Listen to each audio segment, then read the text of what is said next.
Hi friends, welcome to Nimadu's Kitchen friends. இன்னைக்கு வீடியோல ரொம்ப சூப்பரான டேஸ்டியான புதினா சட்னி எப்படி செய்யறதுன்னு தான் நம்ம பார்க்க போறோம்.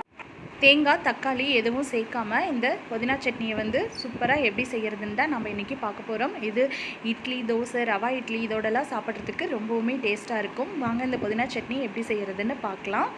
இது செய்யறதுக்கு ஒரு கடாய் எடுத்துக்கோங்க. அதில் ஒரு 3 டேபிள் ஸ்பூன் அளவுக்கு எண்ணெய் சேர்த்துக்கலாம். எண்ணெய் நல்லா சூடானதுக்கு அப்புறமா 1 டீஸ்பூன் கடலைப்பருப்பு சேர்த்துக்கோங்க. கூடவே 1 டீஸ்பூன் உளுந்தம்பருப்பு.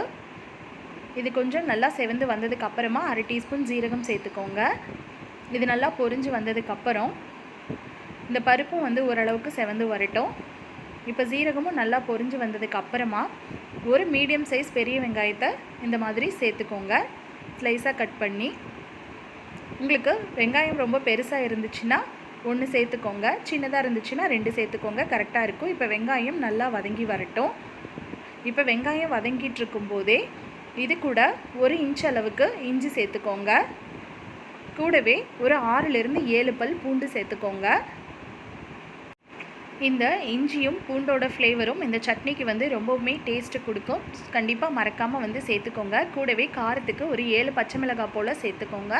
நான் வந்து காரம் கொஞ்சம் அதிகமாக தான் சாப்பிடுவேன், அதனால் வந்து 7 பச்சை மிளகாய் சேர்த்துருக்கேன். உங்கள் காரத்துக்கு தகுந்த மாதிரி நீங்கள் சேர்த்துட்டு இப்போ இது எல்லாத்தையும் நல்லா வந்து வதக்கி விட்டுக்கலாம். இது வதங்கிட்டு இருக்கும்போதே ஒரு சின்ன நெல்லிக்காய் அளவு புளியை வந்து நம்ம இதில் சேர்த்துக்கலாம். இந்த அளவுக்கு நீங்கள் சேர்த்துனீங்கன்னா கரெக்டாக இருக்கும். ஒரு சின்ன நெல்லிக்காய் அளவு புளியை மட்டும் சேர்த்துட்டு இதோட சேர்த்து நீங்கள் வந்து நல்லா வதக்கி விட்டுக்கோங்க. இப்போ பாருங்கள், நல்லா வந்து வதக்கி விட்டாச்சு. பச்சை மிளகாய் எல்லாமே வந்து நல்லா வதங்கி வந்துடுச்சு, வெங்காயமும் வதங்கிடுச்சு. இது கூட 2 கைப்பிடி அளவு நல்லா ஃப்ரெஷ்ஷான புதினா இலையை வந்து நம்ம சேர்த்துக்கலாம். இப்போ உங்களுக்கு பார்க்குறதுக்கு அதிகமாக தெரிஞ்சாலும் இதை நல்லா வதங்கி வரும்போது நமக்கு நல்லா சுருங்கி வந்துடும், கம்மியாக தான் இருக்கும். பாருங்கள், இப்போ நல்லா வந்து எண்ணெயில் நல்லா அந்த புதினாவை வந்து நம்ம வதக்கி விட்டுக்கலாம். பாருங்கள், இந்த அளவுக்கு நல்லா சுருங்க வதக்கி விட்டுக்கோங்க. இந்த எண்ணெயில் புதினா வதங்கும் போது தான் நமக்கு சட்னி வந்து அந்த பச்சை வாசனை எல்லாம் போய் நல்ல டேஸ்ட்டாக கிடைக்கும். பாருங்கள், இந்த அளவுக்கு நல்லா வதக்கி விட்டதும் இது கூட கொஞ்சமாக மஞ்சள்தூள் சேர்த்துக்கோங்க. கூடவே இந்த சட்னிக்கு தேவையான அளவு உப்பும் சேர்த்துக்கலாம். இந்த மஞ்சத்தூள் சேர்த்து செய்கிறப்ப நம்ம சட்னி வந்து நல்லா பச்சை கலரில் நிறம் மாறாமல் வரும். அதுக்காக தான் இந்த மஞ்சத்தூள் சேர்த்து செய்கிறோம்.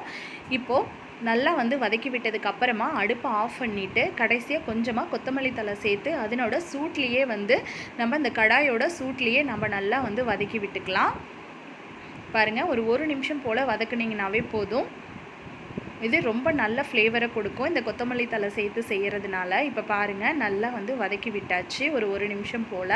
இப்போ இதை ஆற வச்சிடலாம். ஆறுனதுக்கு அப்புறமா நம்ம மிக்ஸி ஜாரில் சேர்த்துக்கலாம். பாருங்கள், இப்போ இது நல்லா வந்து ஆறி வந்துருச்சு. ஆறுனதை நம்ம மிக்ஸி ஜாரில் சேர்த்தியாச்சு. இது கூட வந்து நம்ம தேங்காய்க்கு பதிலாக 3 டேபிள் ஸ்பூன் அளவு வறுத்த வேர்க்கடலையை வந்து நம்ம இதில் சேர்த்துக்கலாம். உங்களுக்கு பச்சை வேர்க்கடலையாக இருந்துச்சுன்னா ஒரு 2 நிமிஷம் போல் நீங்கள் கடாயில் வறுத்துட்டு நீங்கள் சேர்த்துக்கோங்க. வறுத்த வேர்க்கடலையாக இருந்தால் தான் டேஸ்ட் ரொம்பவுமே நல்லாயிருக்கும்.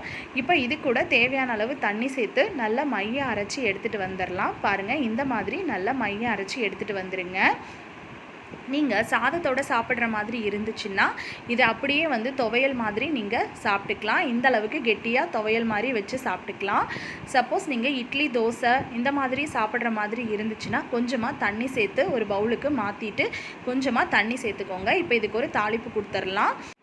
தாளிப்பு கரண்டியில் 1 ஸ்பூன் எண்ணெய் சூடானதும் கொஞ்சமாக கடுகு, உளுந்தம் பருப்பு சேர்த்து எல்லாம் பொரிஞ்சு வந்ததும் ஒரு வரமிளகாய், கொஞ்சமாக கருவேப்பிலை சேர்த்துட்டு இது எல்லாத்தையும் தாளித்து இந்த சட்னியில் சேர்த்துடலாங்க. அவ்வளோதாங்க, சூப்பரான தேங்காய் தக்காளி எதுவும் இல்லாமல் சூப்பரான புதினா சட்னி நமக்கு ரெடி பண்ணியாச்சுங்க. இந்த சட்னி வந்து ரொம்ப டேஸ்ட்டாக இருக்கும். வாரம் ஒரு முறையாவது நம்ம இந்த புதினா சட்னியை செஞ்சு சாப்பிட்றது வந்து நமக்கு ரொம்ப ஹெல்த்தியாகவும் இருக்கும்.